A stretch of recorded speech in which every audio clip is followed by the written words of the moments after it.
ধন্যবাদ। আসসালামু আলাইকুম। দেখুন, বিএনপি তো সবসময় বলে আসছে এবং গত ১৬ বছরের যে ফ্যাসিবাদ বিরোধী আন্দোলন ছিল তার মূল উদ্দেশ্য ছিল কি? এমন একটা বাংলাদেশ গড়ে তোলা যেখানে মেধার মূল্যায়ন হবে, যেখানে বৈষম্য থাকবে না। সেই বৈষম্যহীন বাংলাদেশ তো শুধু প্রাইভেট সেক্টরে না, পাবলিক সেক্টরেও আমাদের রূপান্তর করতে হবে।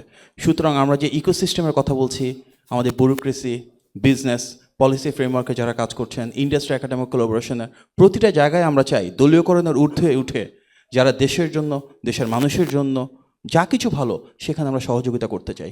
বিএনপির পূর্ববর্তী যে সরকারগুলো ছিলেন, এখানে আমাদের former minister, standing committee member Amir Khasru Mahmud sir রয়েছেন। প্রত্যেকটা ক্ষেত্রে কিন্তু বিএনপি চেষ্টা করেছে দলীয়করণের ঊর্ধ্বে উঠে দেশের জন্য, দেশের মানুষের জন্য কাজ করতে। কিছু সীমাবদ্ধতা ছিল, তবে গণ অভ্যুত্থান পরবর্তী বাংলাদেশে অবশ্যই বৈষম্য যেন না হয় এমন বাংলাদেশ প্রতিষ্ঠা করার জন্য, এমন ব্যুরোক্রেসি তৈরি করার জন্য, এমন পাবলিক সেক্টর রিফর্মের জন্য আমরা কাজ করে যাচ্ছি।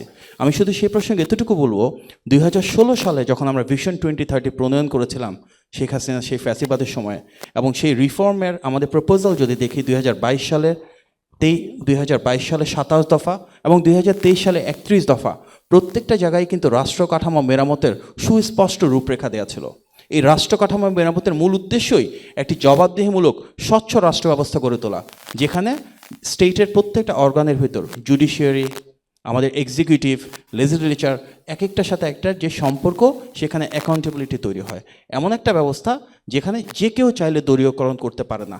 যার কারণেই কিন্তু আমরা আমাদের পাবলিক সার্ভিসকে, স্টেট অ্যাপারেটাসগুলোকে অ্যাকাউন্টেবল করবার জন্য বেশ কিছু রিফর্ম প্রপোজাল দিয়েছিলাম।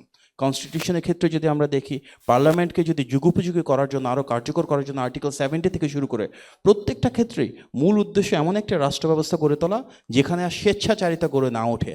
সুতরাং গণ অভ্যুত্থানের আকাঙ্ক্ষা, গত 16 বছরের ফ্যাসিবাদ বিরোধী যে অবস্থান, সেটা আকাঙ্ক্ষা ছিল সে বাংলাদেশ যেখানে রাজনীতিবিদ হোক, আমাদের যারা সরকারি কর্মজীবী রয়েছেন ওনারা হোক, এবং প্রাইভেট সেক্টর হোক, প্রতিটা ক্ষেত্রে আমরা দেশের স্বার্থ, দেশের সার্বভৌমত্বকে সবচেয়ে বেশি প্রাধান্য দিই। যার কারণে আমরা যে সবার আগে বাংলাদেশ স্লোগানটা বলছি, এটা তো সমাজের প্রতিটি স্তরে, রাষ্ট্রের প্রতিটি অঙ্গনে, সেই ক্ষেত্রে আমরা অবশ্যই মেধাভিত্তিক বাংলাদেশ গড়ে তুলতে চাই ইনশাআল্লাহ। ধন্যবাদ।